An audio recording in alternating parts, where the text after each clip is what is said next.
All right, everybody.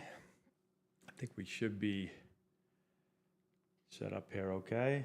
Let me know how the audio is. Let me move this just a little bit closer.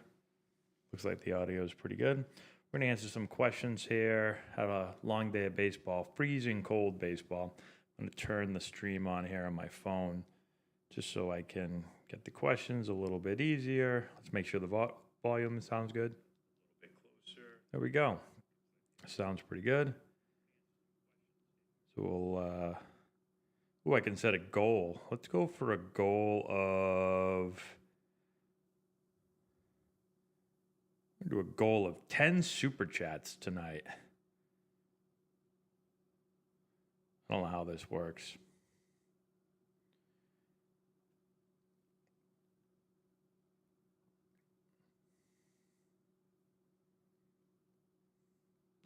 Okay. Let me just see if I got this right. We should be good. All right, there we go. We've got a new goal on here. What's good, Brad? Yeah, DJ, I go live. I don't want to say I go live all the time because I do not go live all the time. But if I've got spare time, so we had baseball today. We had actually 18 games this weekend for our Anti-Line baseball program. 18 doubleheaders. 17 of them got canceled. One was played. It happened to be my doubleheader. I had nothing to do with that. It was an away game, so I did not have anything to do with it, but we did get to play. It was freezing cold out. It was raining. It was like 36 and rainy. It snowed yesterday. All our games got canceled yesterday, so it's been a little bit tough around here lately. Okay, let's see. How come there's so many signs saying no betting on baseball and also no pepper? Well, because betting on baseball is a no-no. You can't have players betting on games, and no pepper. I guess they don't want to ruin their. I've always thought. I guess it makes no sense, but maybe it's a fencing thing. They don't want players playing pepper up against the fences and having balls smashing up against them and stuff. I'm actually going to play a little Diamond Dynasty while we answer questions here. So just keep your questions flying, and I will keep answering them.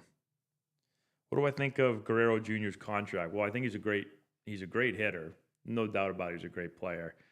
So at this point, if you're a superstar player, you're going to get lots and lots of money. What's it, 14 years, $500 million? I'm just guessing at that. I think it's somewhere around there. So, you know, that's what these guys are going to get paid.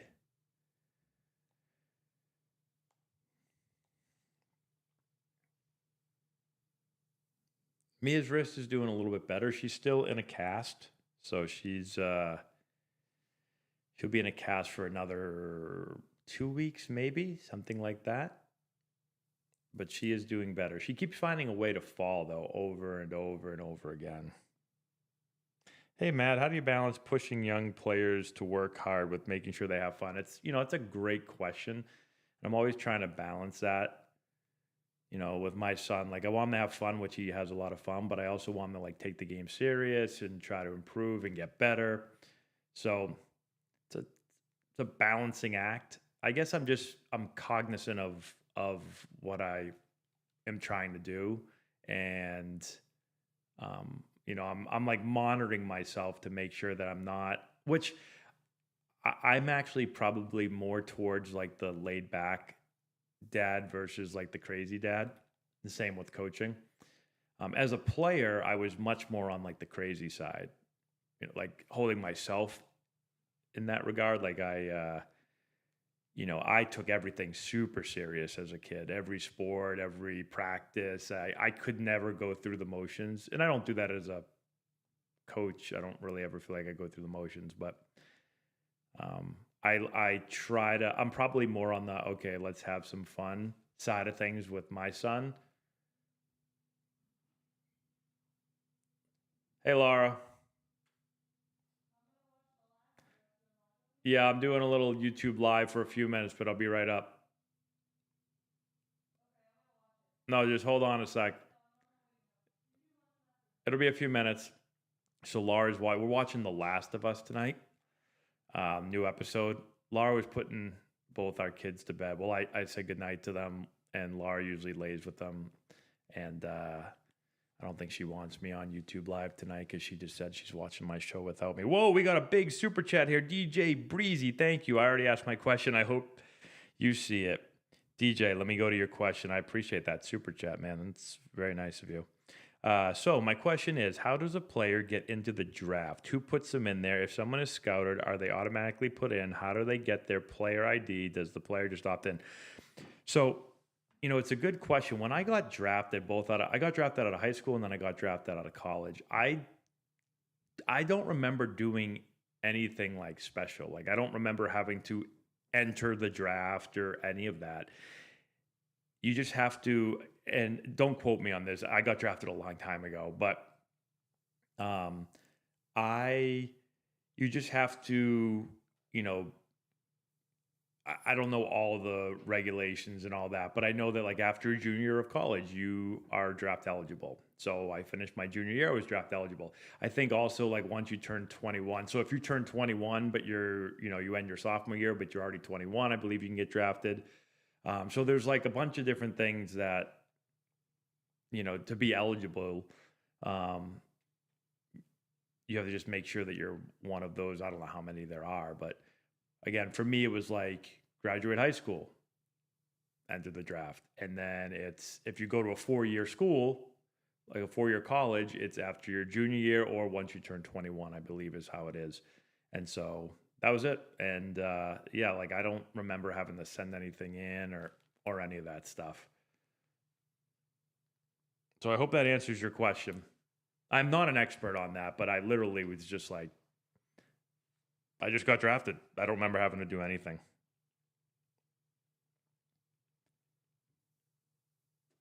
Let's see, what else do we have? Matt, why aren't you coaching high school anymore? Why did you leave your last team? I left for a bunch of reasons.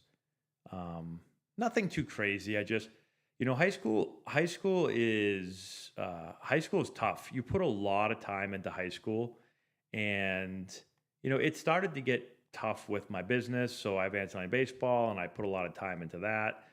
And then high school takes up so much of your time, and you're just kind of running around like crazy.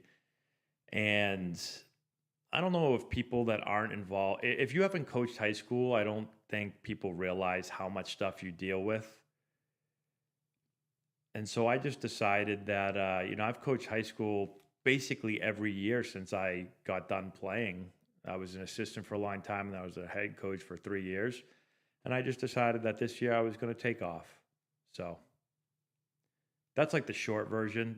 I could go into a much longer version, but you probably don't need to hear all that.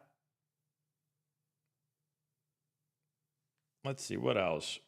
Am I enjoying the Red Sox coaching job? So if you guys are unaware, I made a April Fool's joke that I was coaching the Red Sox, and I'm not kidding when I tell you I got 500 text messages congratulating me on my job because so many people didn't watch the whole video, or they just saw me say that I got the job and they were like, got excited and text me.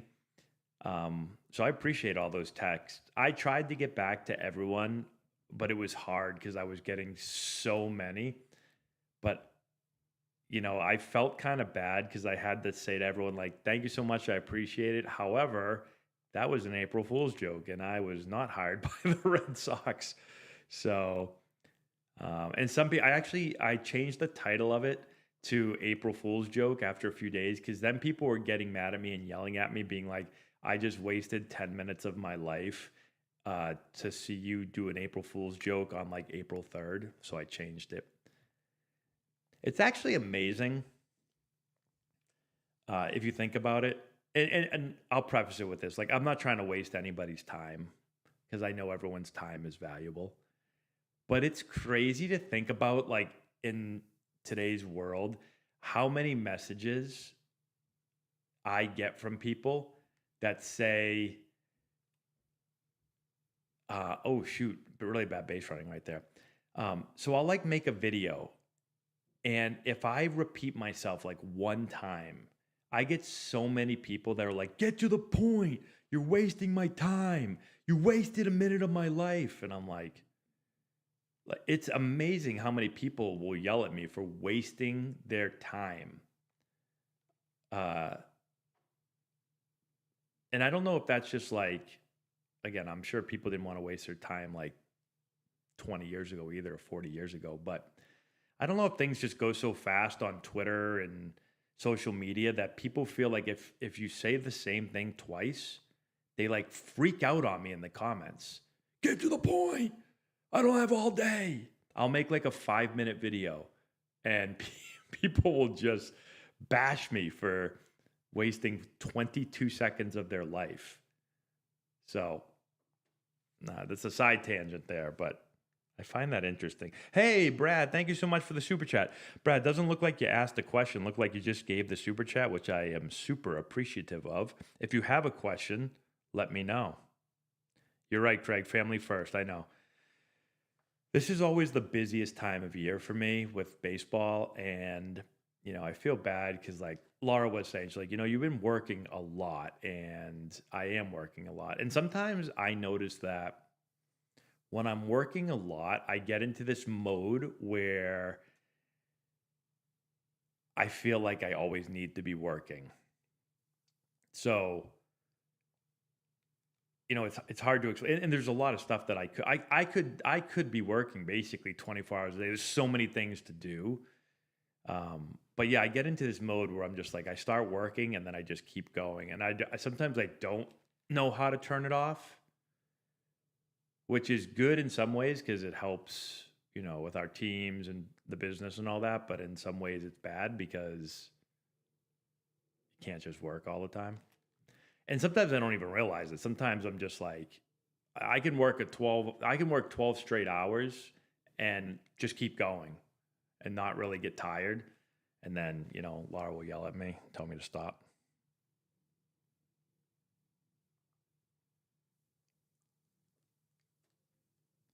My thoughts on Trevor Bauer not being in the majors.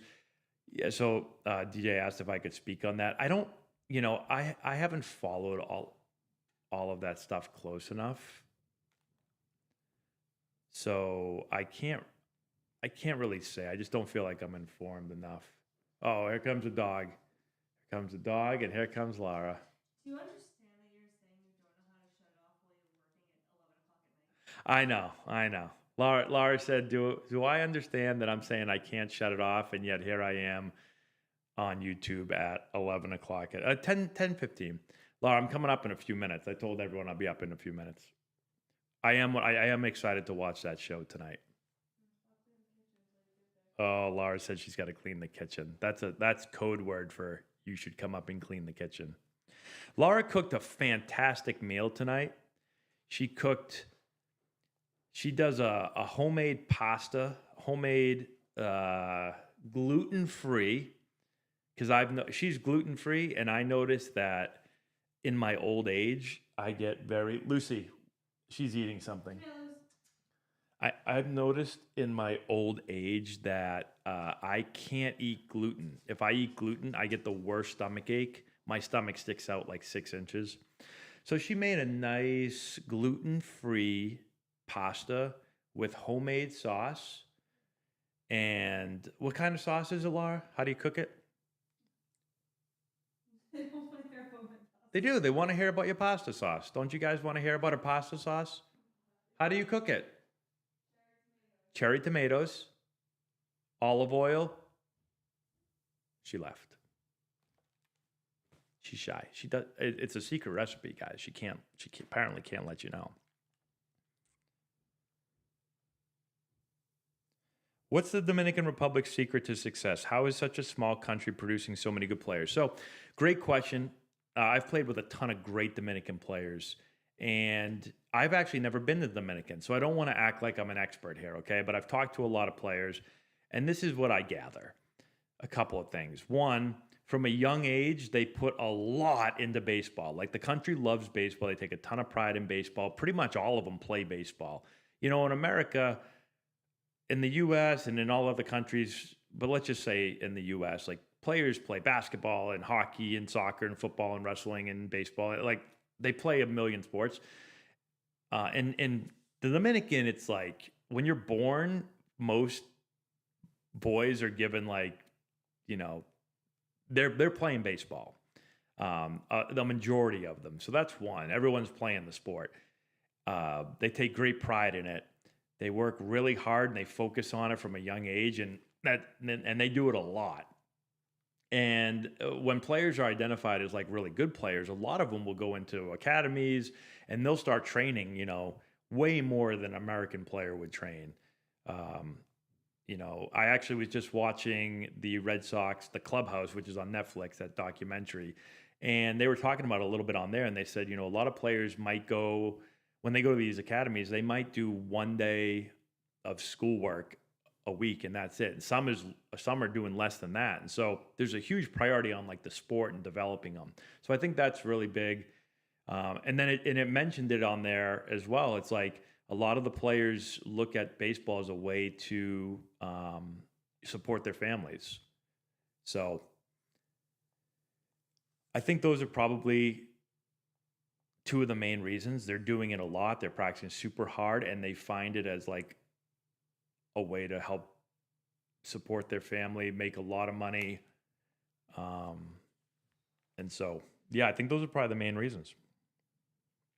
Thoughts on the new torpedo bat trend in the MLB? Sorry if this was asked before. No worries. So I did a video, I think, on the torpedo bat. I did do a video.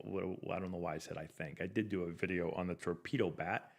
And my thought is this. You know, there's a ton of different models for bats. There's been different bat models forever. And I think the torpedo bat is just, you know, it's getting a little bit creative and but essentially it's the same thing. It's creating a bat that works for certain players based on where they hit the ball most frequently. So I think it's a cool idea. I don't think it's for everyone, but I do think, you know, for certain players hate the feel. I've already talked to people that are like, oh, I hate the torpedo bats. And then other people are like, I love the torpedo bat. So typically, you know, if you're a player that doesn't like an end-loaded bat, and someone that maybe makes contact a little bit more down near the hands, it could be a bat for you. But there's no secret bat. I think that's just important to keep in mind. Like when it first came out, people thought like it was a secret bat that gave you special, you know, an extra 10 hit. They thought it was like MLB The Show, like Road to the Show, and you get like plus 10 on your power and your hitting and stuff, and that's not really the case. Hey, thanks, John the Beagle Dad.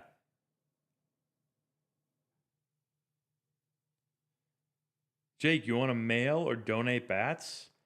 33-inch, 30 and a half ounces. You could, if you would like to. You want to email me, matt@antonellibaseball.com. I'll try to hook you up or tell you what to do. You're getting a new puppy in 6 weeks? That's awesome. My dog turned 1 year old today. Today's her birthday. So we sang happy birthday to her. Laura went out and bought her like all these toys and treats and everything. So we did that tonight when I got home from baseball.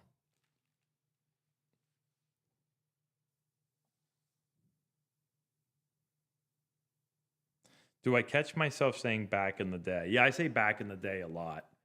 So I turned 40 a couple days ago for anyone that doesn't know. And so like a lot of things have happened to me back in the day.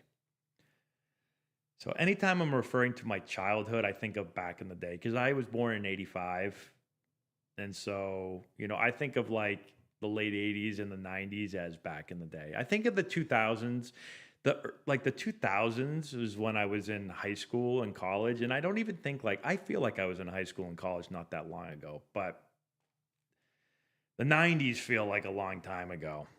You know, back when I was watching like Carl Winslow and Family Matters, and I was watching Jesse Katsopoulos, Uncle Joey,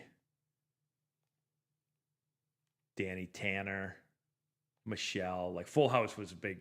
Full House and Family Matters. Those are when I think of like back in the day. I love those. I love those shows.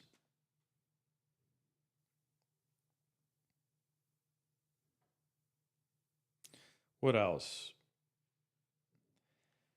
Yeah, I feel really old. I know that you said you feel old because I was born in 85. It really makes me feel old when I talk to like my player. Like, so I coach our 10U team, and when I have to put in birthdays and they're like, I was born in 2015. I'm like, excuse me? What? It seems so weird. Home Improvement was a great show. Yeah. Tim the Toolman Taylor. They don't make great shows like that anymore. My wife and I were talking about that. So I got my kids into Full House. We watched every episode of Full House and they loved it. And then after that, we watched Family Matters and I showed them all those shows. And I mean, I still love them. Side note, when I was in the Cape Cod League, I would do the same thing every day. This might sound strange because I was 18, 19 years old. And I would go to work. So my first year in the Cape Cod League, I would work at Roach Brothers at a grocery store. The league made you work, or my team did. So I'd work there from like 8 to noon. And then I'd come home and I'd make ramen noodles for lunch. And I would make that, and then I would watch Full House. Full House was on at like, I don't know, 12 or 1 or something. And then Family Matters was on. And then I would go to the field at like, I don't know, 2 something to get ready for the 7 o'clock game. So that was my routine like every day. And you might say that's a boring routine, but you know what? I enjoyed it.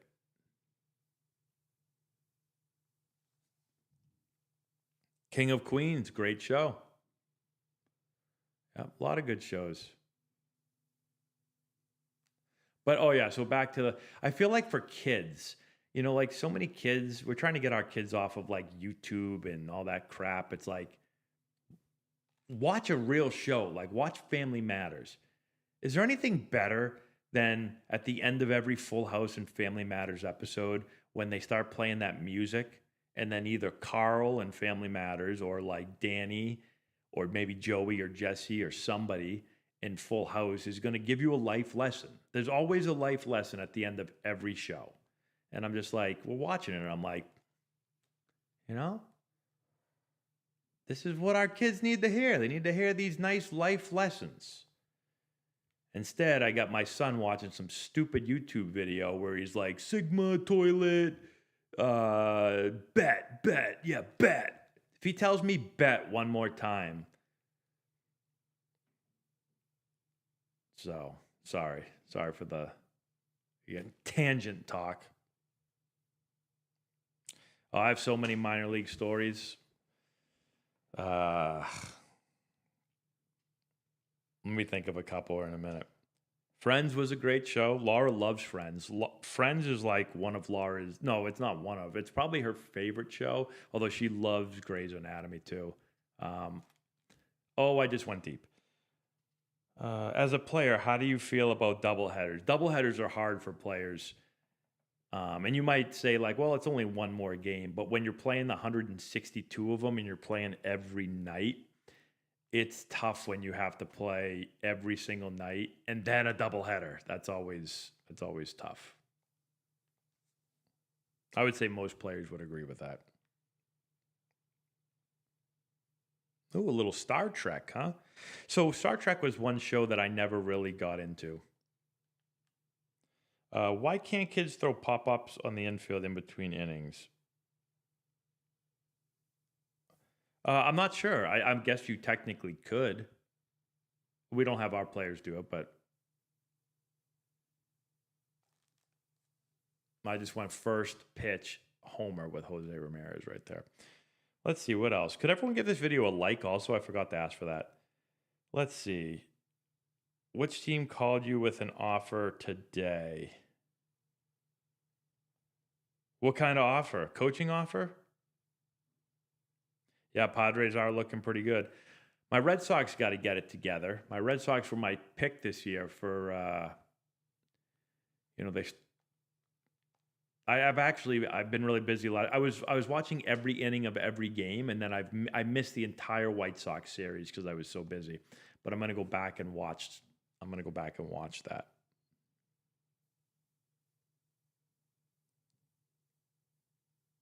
How do you handle coaching a 10-year-old who has a little bit of a "I'm the best thing in the world" syndrome? Well, you know, you're trying to get your players at any age to play confidently, but not cocky to where they're not going to listen or take advice. So, how you do that, every player is different.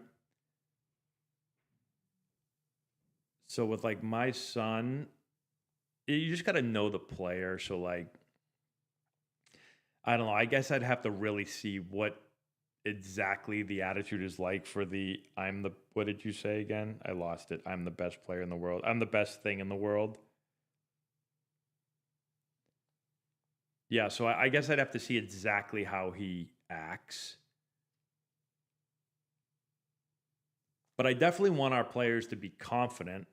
But, you know, if you're saying like I'm the best thing in the world, like I'm the most important player in this team, um, and I don't feel like I have to work hard, and I don't feel like I have to do what the other players do. I don't have to run the bases hard. I don't have to you know pick up the dugout after the game. I don't like that those type of things. Uh,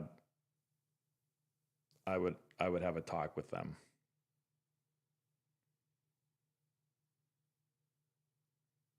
Oh yeah, I know. That's where I watched. I think I watched all that on Prime, Jake.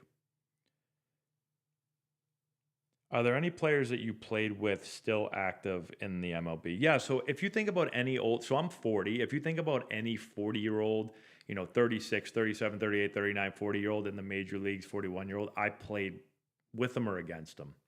So if you just throw out some names, I don't know. I'm trying to think of like guys that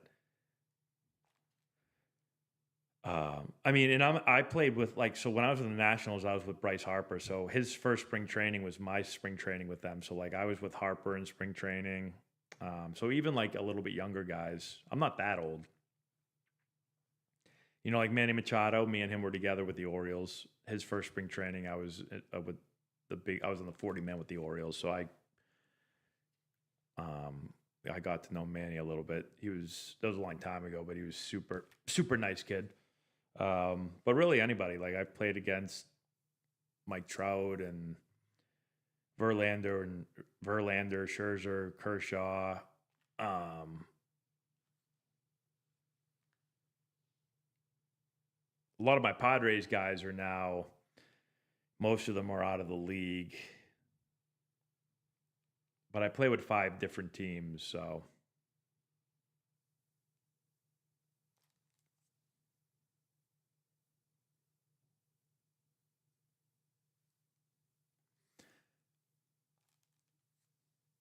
I hope the Red Sox get the bats going.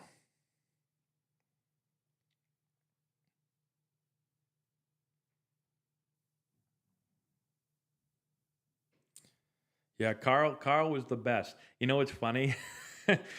Maddie was watching some movie. I don't know what he was watching, what movie it was, but he was watching it yesterday. And he was like, "Daddy, Daddy," screaming. And I was like, he was in the living room and I was coming. I'm like, "Yeah." And he's like, "Come here, come here." I was like, "Okay." So I came in. I'm like, "What's up?" He's like, "Carl Winslow's in this movie." I was like, "What?" And he's like, "Carl Winslow. He's the dad in this movie. Look at." And then he rewound it, and then Carl comes walking in. I don't know Carl's name in real life, but and I was like, "Oh yeah." He thought it was like amazing. Like he like I don't know why he thought it was so cool, but I was like, "Yeah." I'm like actors playing multiple shows and movies and stuff. He thought it was strange that he was in a different show or a different movie.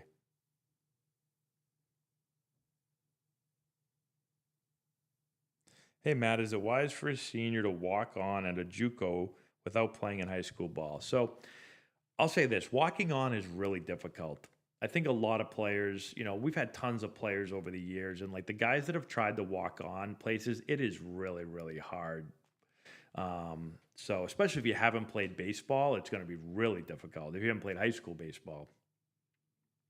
So I don't like to tell anyone like it's not going to happen. I just say it's hard. Um, because when you're walking on, most schools are recruiting pretty hard, and a lot of schools are recruiting bigger rosters than they can even, they're going to have to cut their own players.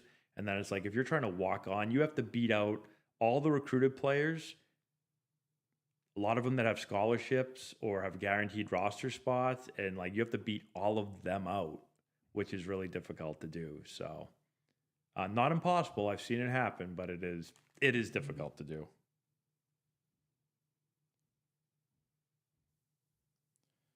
Let's see. Could you tell us stories about conversations you had with players or coaches in the locker room and offices behind the scenes? Yeah, so a lot of my videos, especially if you go back and look at my videos, if you go to like our playlist on YouTube and you go to question and answer, I think it's called, and go back like probably 4 years ago, and I still do them now, but like 4 years ago, I was on a streak, maybe even 5 years ago, maybe a little longer. I was on a streak where I was always telling stories, like behind the scenes stories. And when I do that, I try not to tell any stories where like a player wouldn't want it to be told. So, I mean, I have lots of stories. I have lots of crazy stories that I'm like, I can't really tell them because, like I said, I don't want to ever tell a story where a player would be like, I don't want that out there. But I've told so many stories. I've told my Reggie, I'm trying to think of a story that's not going to take forever, like my Reggie Jackson story. If you want to hear that, it's a good story, but it takes a little too long. I have a video on it. Just type in Matt Antonelli, Reggie Jackson. There's actually 2 of them that I put up there. You got to find the one with the pictures because that's the better one. So I'm going to put my controller down. I'm good. I'm going to talk. Oh, I got a super chat. I'll answer that in 1 second. I'm going to talk for probably another 5. Let's do another 5 minutes. I'm going to go watch a show with Laura. I don't want her to get mad at me. Think that I'm just trying to work all the time. So even though I'm not working now, I'm hanging out on YouTube. But what was I just talking about? Oh, stories. Yeah. Man, there's so many stories. Name a player that I played with. If you guys can name a player, I'll tell a story about that player. Think about Padres like 2007, 8, 9, 10. Those are the years that I was in the major leagues in 2008. And then I was technically in the major leagues all of 2010, but I was hurt the whole year. So those are the guys that I was around a lot. Let's answer Stewie's super chat right here. I appreciate it, Stewie. Thank you so much for the super chat. No question, just a comment. Signed my 7-year-old up for a day clinic camp after watching your channel recently. Thanks for your content and insights. Sorry, he's an Aaron Judge Yankees fan in Texas. Well, I appreciate that. Thank you for watching. And hopefully I can help you guys out. Aaron Judge is a great player. Interesting that he's a Yankees fan in Texas, but that's okay. I mean, I've been in Boston for my whole life, and I actually was a huge Red Sox fan, and then I went like 20 years without being a Red Sox fan anymore. So let's see. I did get to meet Tony Gwynn. I met Tony Gwynn a couple times. I'll tell you a quick couple Tony Gwynn stories. Nothing crazy. But I met Tony when I got drafted. The Padres flew me out to San Diego. I got to throw out the first pitch before a game. I got to hit batting practice with the team and field ground balls and meet the team and hang out with them in the clubhouse.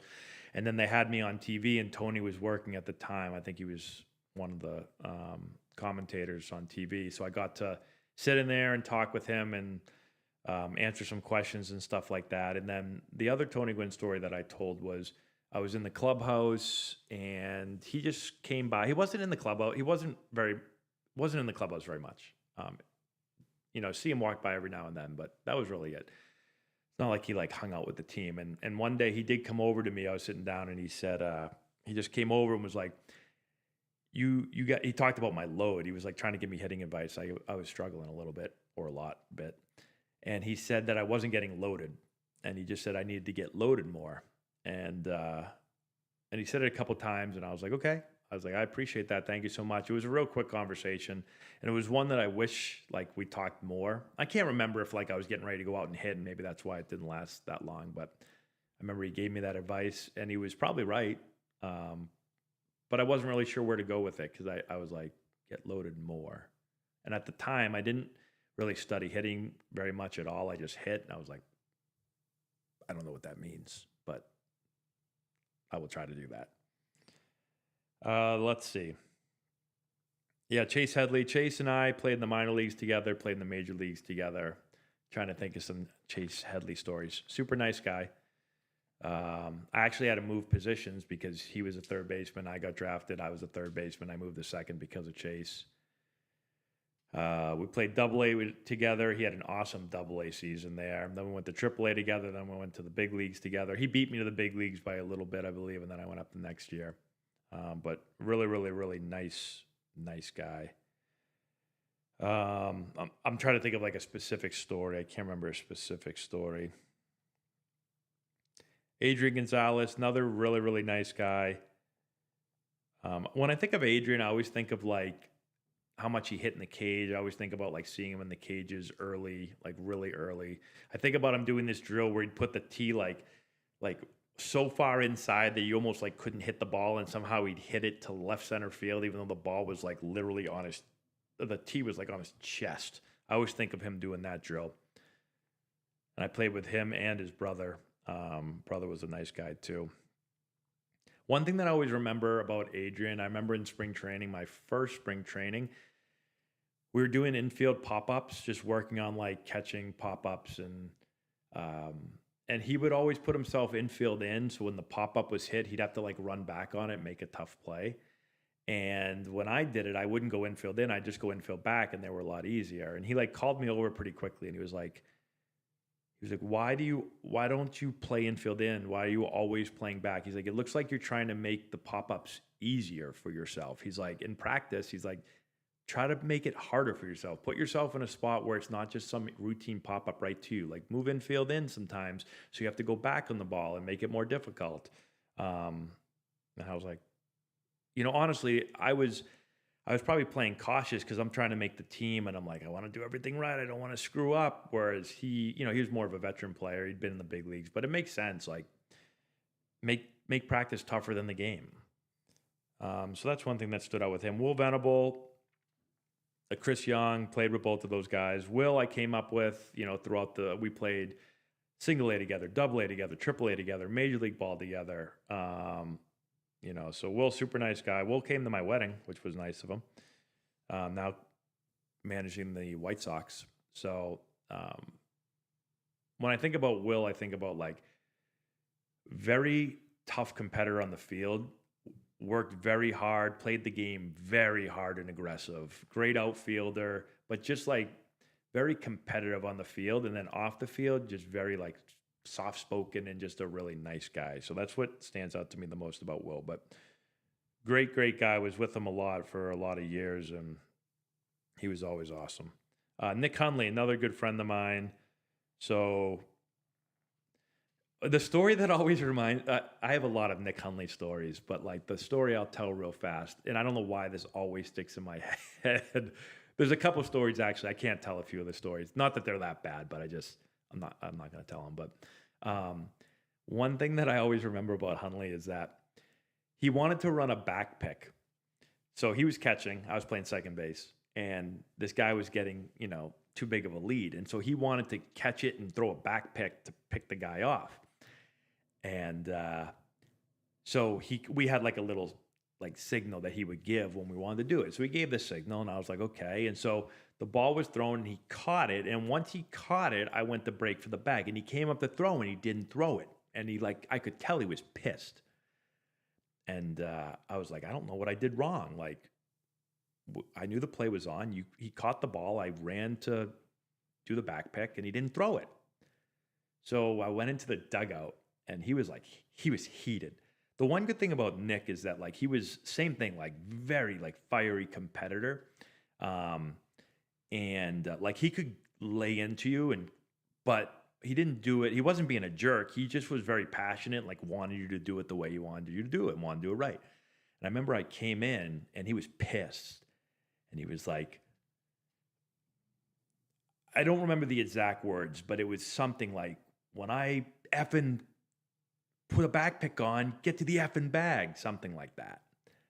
And I said, I went to the bag. I'm like, I knew the play was on. I went to the bag when you caught it. And he was like pissed, and he was like, don't wait for me to catch it. He's like, go to the bag right when the ball's thrown, like break to the bag and I'm going to throw it. Like he was very heated.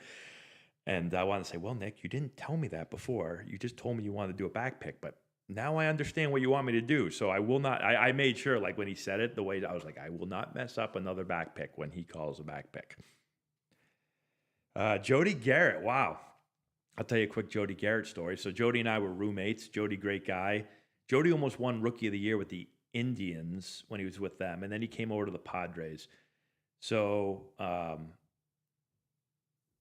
got a couple of Jody Garrett stories. I'll tell you one real quick. So the one that stands out again, Jody, very smart guy, went to Stanford. Jody used to read like the Wall Street Journal. This is back when people read newspapers. And so like he'd read like the Wall Street Journal in the clubhouse. And I remember I went over to him one day and I was like, he's reading the journal. And I was like, what are you doing? He's like, I'm just looking at my stocks, seeing how they're doing. And I was like, what are stocks? And he was like, huh? And I'm like, what are stocks? And I kind of like, looking back, I was invested in some stuff, but I had someone kind of helping me. I was not, at the time, I did not know exactly what was going on with the stock market or any of that stuff. Now I'm like obsessed with it. He's the one that got me obsessed with it.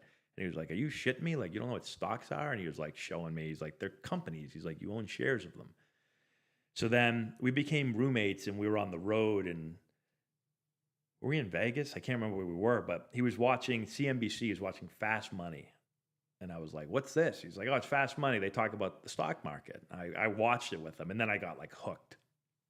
So he was like the first one that like got me into investing. And like I said, I was investing, but I had someone kind of managing my money. And that was when I started to like I got invested in investing. And I was like, I want to, learn more about this. And it's the best thing I did, because I started investing in some, I made my own decisions and put my own money to work instead of just giving it to someone and say, yeah, go ahead and you invest for me. And, some might say I got lucky. I picked some really good stocks, and they've done really well since that time. That was a long time ago. Khalil Green. Wow, you guys got all the great names here. I'll tell you, I have a ton of Greg Maddux stories. I've actually have videos of those. I won't tell those tonight, but you can go online and see all my Greg Maddux stories. Just type in like Matt Antonelli, Greg Maddux or something. I'll tell a Khalil Green story. So my Khalil Green story is, and let me remember this real quick. So Khalil did not talk really at all. And I was very quiet too, but Khalil was very quiet and great defender. So I remember a few things about Khalil. I remember him like had like these mats that he would like practice like these slide moves in the clubhouse. He would like slide and spin on the mats. And I was like, that's interesting. I've never seen anyone do that before, but it makes sense why you're such a good defender. But I remember in spring training one year, he was swinging this bat. It looked like a telephone pole, and like he was mishitting everything.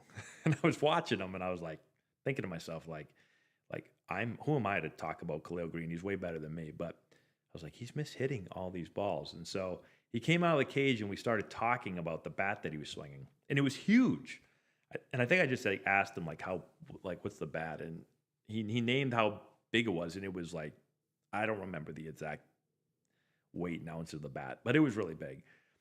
And he was like, well, last year I swung a certain bat or whatever. And he's like, and I flew out to the warning track, and he gave me some numbers. He's like, so this year I figure if I can swing this bat, then I'm going to add like 10, 15 feet of distance to the ball, and all of those balls that hit to the warning track will become home runs. And I remember thinking like, maybe. Like I wasn't smart enough at the point to really think about like, bat speed and,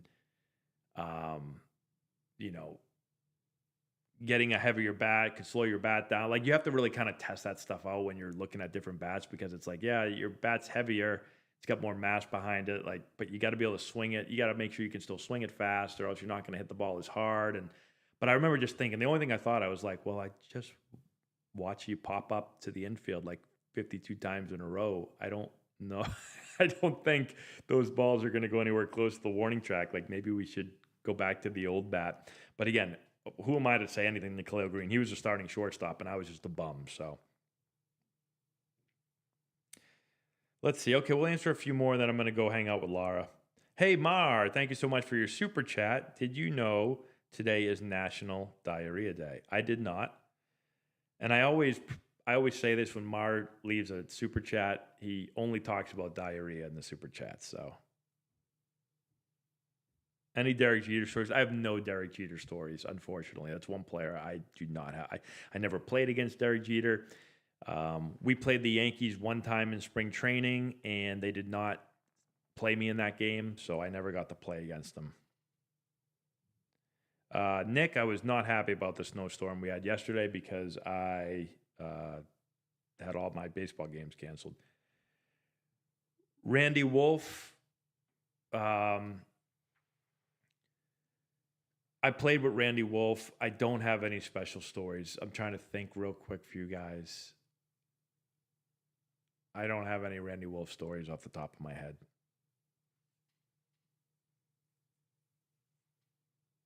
Have I ever had an injury during a game? Yeah, I pulled my hamstring in the middle of a game. It was horrible.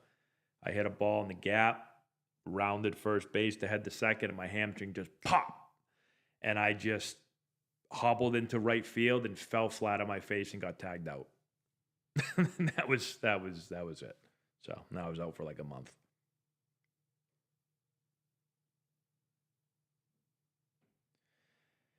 Matt, anything to write and not to write in an email to college coaches from a junior high school? If you want to email me, matt@antonellibaseball.com, I'll just give you the template that we give to our players to send out. That way you can just literally use my template, and I don't even have to tell you anything. So just do that. Email me, and I'll send you that template. Thanks, John. Same to you. All right, let me see if I missed anything. I can hear Laura still cleaning upstairs, and she's probably not going to be very happy with me. So, any more questions? Any more players you want to hear about? David, you asked if I've seen the Red Sox documentary. I'm on episode 5, I believe. So, I probably won't watch it tonight because we're going to watch The Last of Us, but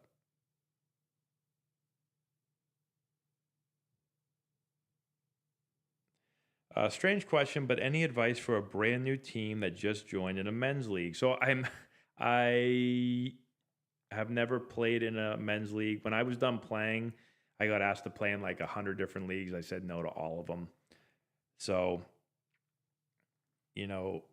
giving advice, I have no idea. I guess it depends on what your goal is. Like, is your goal to win? Is your goal to just like hang out and be friends and drink beer after the game? My email is matt@antonellibaseball.com. So I wish I had good advice for you, Alex, but I guess it just depends on what your goals are. And I'm assuming if it's a men's league, it's probably just to like have fun, hang out with the boys. Let's see, Jim Edmonds stories. I never got to really know Jim Edmonds. We did trade David Freese for Jim Edmonds. David Freese was my roommate, so it was sad when David got traded. Ended up being a nice trade for the Cardinals. And when Edmonds came over, I don't even know if I ever spoke to Jim Edmonds. Like, I played on the same field as him. Don't know if I ever spoke to him. I remember my first encounter with him after we got him was in spring training. I was playing on like a backfield. I think I'd probably been sent down to AAA or something, and he like came down and hit. And I just remember he great player. He kind of gave the vibe off of like he was the absolute man, which he was. He was the man. He's Jim Edmonds. But I've played with like a lot of really good players that don't, like Trevor Hoffman. Hall of Famer. He gave off the vibe of like just like a normal person, very normal. Like then I always tell people when they're like, what was Trevor Hoffman like? I'm like, maybe the nicest man I've ever met in my life. That's how nice he was. Like he would always come over and talk to me for no reason. Like he was a veteran player that was going to Hall of Fame, and I was a young 22, 23-year-old rookie, and like he would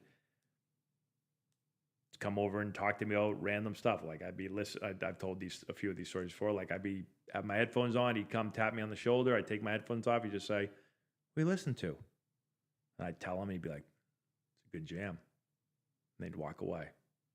Like, and then, like one time, I'll tell you two quick Trevor Hoffman stories. I would like come out of the clubhouse and my dad and Trevor Hoffman would be sitting outside the clubhouse at like a picnic table, just like hanging out, talking. I'd be like, why is my dad talking to Trevor Hoffman right now? I don't even know what they were talking about, but he would just like hang out and talk to my dad for no reason. One time, I'll tell one more story, Trevor Hoffman story. We're playing against the Nationals. I've made a video about this, I believe. And you get like a pass at like the wives have like a wives club, like a little hangout area for the family and the kids and stuff. And so my girlfriend at the time, now Laura, she's my wife now, but at the time we weren't married yet. This is a long time ago. And so, I got one for Laura, and apparently my mom wanted one. And she thought it was a good idea to go ask Trevor Hoffman to tell me to get her one. I did not know she did that. So we're going to the stadium to play the Nationals, and Trevor comes over to me and he was like, "Hey, can I talk to you for a minute?" And I was like, "Yeah, sure. What's up?" He's like, "Could you do me a favor?" I was like, "Yes, whatever you want. What do you need?" He's like, "Could you get your mom one of those wives or family passes?" And I was like, "Sure thing. Yeah, I can do that." And I walked away and I was like, "Are you shitting me? My mother went and asked Trevor Hoffman to tell me to get her a wife/family pass?" So I thought that was interesting. All right, Laura's coming down here. All right, we're all done. Laura, real quick, let's go watch the show. I just told the story about how my mom asked Trevor Hoffman to get her a wives/family pass. What was it? It was an all access family pass. All access family pass. I don't think this microphone, But I didn't get it. Remember Casey got it for me and your mom got really upset? And I was like, I didn't get it. Like, I don't know how she got it. I don't know if you guys can hear anything she's saying right now, because this microphone is usually pretty like, am I frozen? No, I'm not frozen. I don't know if this microphone picks up someone talking that far away. A pretty professional microphone. Tony Clark, super nice guy. Tony Clark, I'll tell you this quick Tony Clark story, or not a story. Every time Tony has seen me, and I didn't play with Tony very much with the Padres, like very, very, very short amount of time, but like he always remembered me. I would see him like randomly and always say, "Hey Matt, how you doing?" And I would be like, "How the hell is Tony Clark like remember me this well?" How long does it take relievers to warm up in the bullpen? Really just depends on the reliever. Any other funny stories that we should share real quick, Laura? I have 1 more minute left. Any story? Think of a story. Any story. We'll have Laura's story time right there. She won't come on and share it, but she can tell me and remind me, and then I'll. Matt Stairs was not nice to me. No, he made me eat Vegemite. He called me out. I never interacted with Padres ownership, unfortunately. Come on, Laura, give me a story. Just think of a funny story of all the years of pro ball, major league ball, minor league ball, anything. Give me a funny story. Laura was not allowed into the hotel multiple times. They were like, she'd be like, "Oh, I'm here to stay with Matt Antonelli," and they'd be like, "Yeah, my ass, you are," and they try to kick her out of the hotel, and then we usually had to like find a way. Like Mike Adams one time had to vouch for her and get her in, and then how'd you get in the second time? How'd you get in Washington?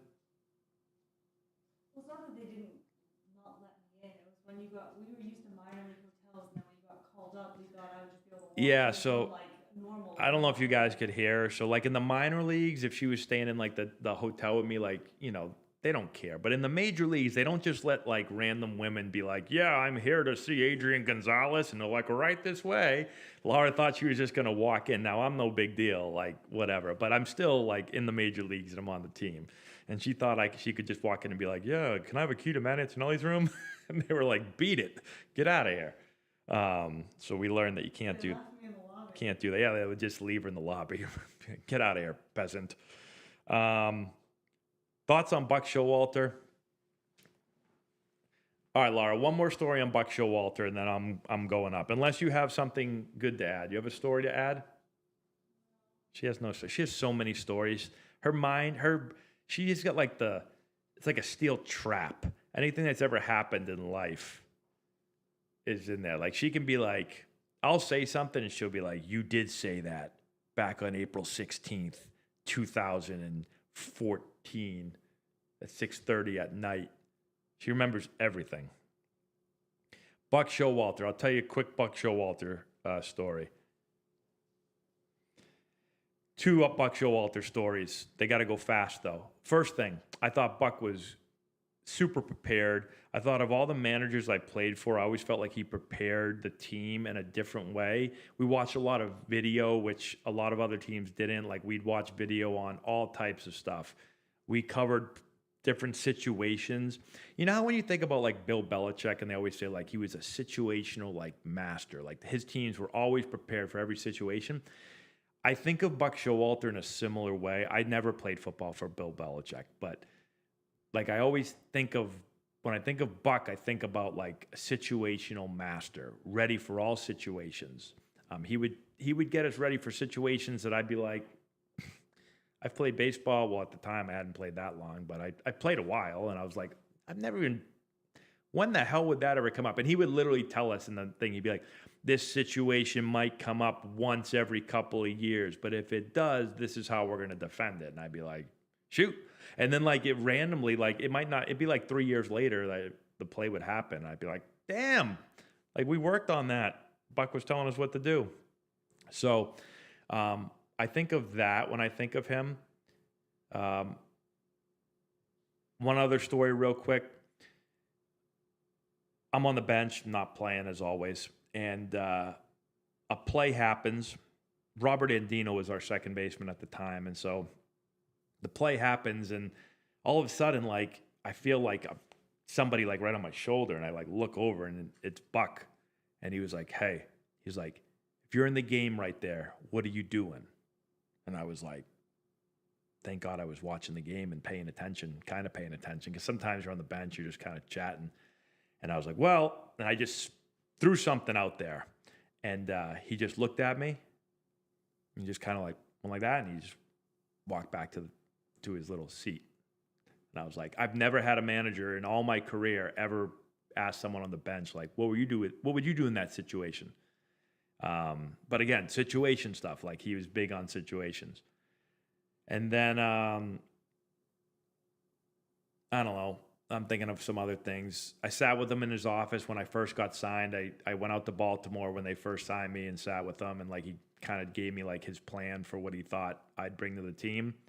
And nothing he said worked or ended up happening. He gave me a big talk on how I was going to be a big part of the team, and didn't really happen that way.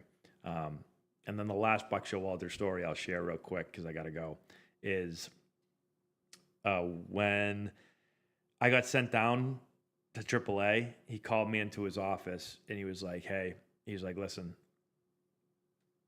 I thought, he's like, you hit really, really well. And I did. Like, we played the Rays first game, and I think I started off with like 2 hits with them or something. I was hitting well at the beginning, but then I slowly stopped playing, and then I really didn't play at all. And he was like, I thought we had something there at the beginning. He's like, but then you kind of tailed off. And I was like, yeah.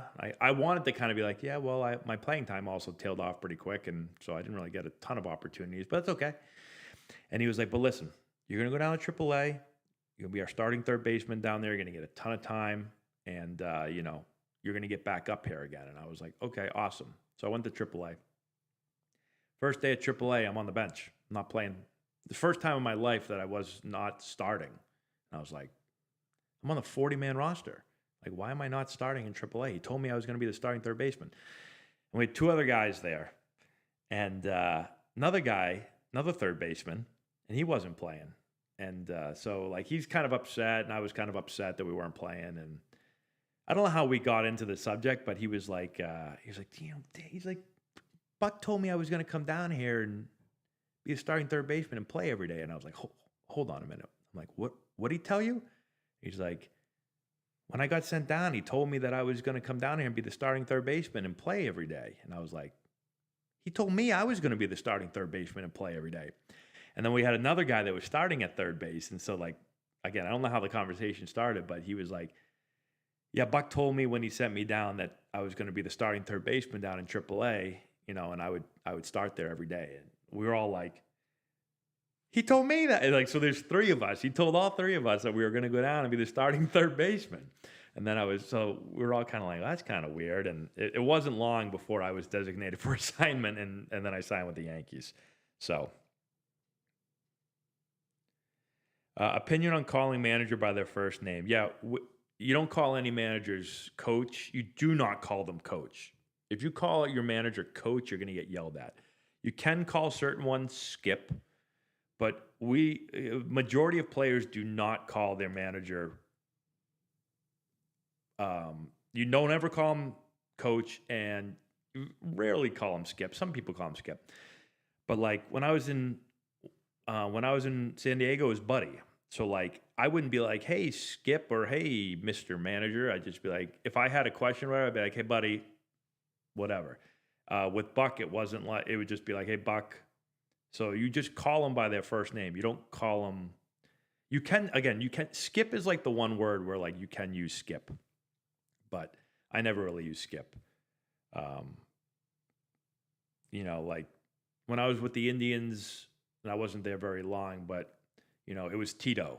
So it wasn't, you even call him Terry. Everyone called him Tito. And yeah, that's how it works with your managers. And it's the same way in the minor leagues. I'm trying to think of, on my mind, like Randy Reddy, I had him for a bunch. It was just Randy. Everyone's by their first name. And it's weird because in college, if you call your college coach by his first name, he'll probably punch you in the face. So like most coaches. So like we had to call our coach.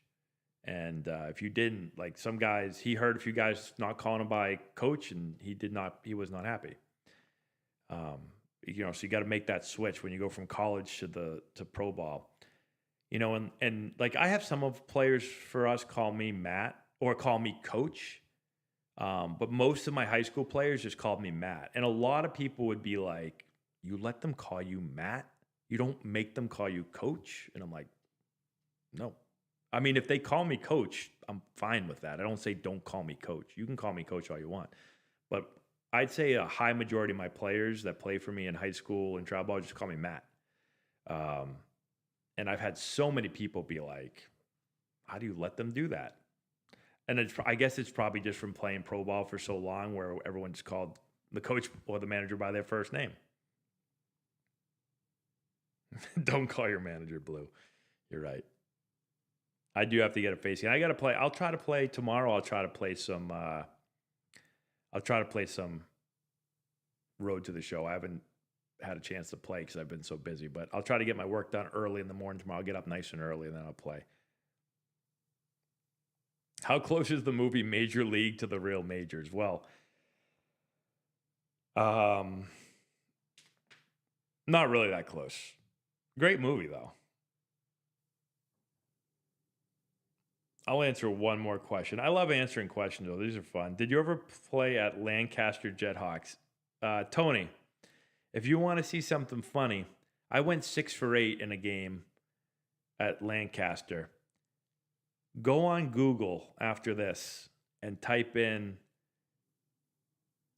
Lake Elsinore Storm 30-0 win versus Lancaster. We won 30-0. I went 6 for 8. I love Lancaster. I raked there. So, yeah, go check that out. Let's see. Todd, what was your question above? Can you check my quest real quick? Todd, I don't know what that means. Oh, here we go. Here we go. I see it. Love the channel. Thank you. Rule question. Bases loaded with 2 outs. Ball hit to the third baseman where a routine tag of third ends the inning, but instead the third baseman tags the runner from second. After the runner from third scores, does the run count? Well, that would be a forced play, would it not? So what do you got for me? I don't know if I've ever seen that. I do have one thing for you though, and here's a little play for you. And we actually would practice this. We'll end it with a situation here. So we've got you get runners at second and third. You get a ground ball to the third baseman. Runner at third's going home. You get 2 outs. 2 outs, runners at second and third. Ground ball to the third baseman. Runner at third's going to go home and score. Third baseman, 99% of the time, is going to field the ball, throw the ball across the first. Inning's over. You don't get the run. What you want to do as a runner at second is, if possible, you want to get to the man as fast as you can and field the ball and somehow provoke him to want to come and tag you. And a lot of players won't realize it. The fielder will field it and they'll go to throw and they'll see you standing right there and they'll go, oh, this guy's 1 foot away. Let me just go tag him. And so they'll go to tag you. But what they forget sometimes is that it's not a forced play. So if that guy scores before you get tagged, you get the run. And so I've seen it where, and if you coach your players to do it, second and third, 2 outs, and you just make a sign like can you see this, like a tag sign to your guy at second, like tag, ball here on this side, get tagged, or getting a rundown, essentially, try to get tagged. Bust your butt as hard as you can and just try to like get him to want to come and get you. Make it tempting to him, like, I'm right next to you, come and get me. And all you need to do is get away from him for like a little bit, like a very split second, and the runner from third's got to sprint home and score quick, and you can get a free run.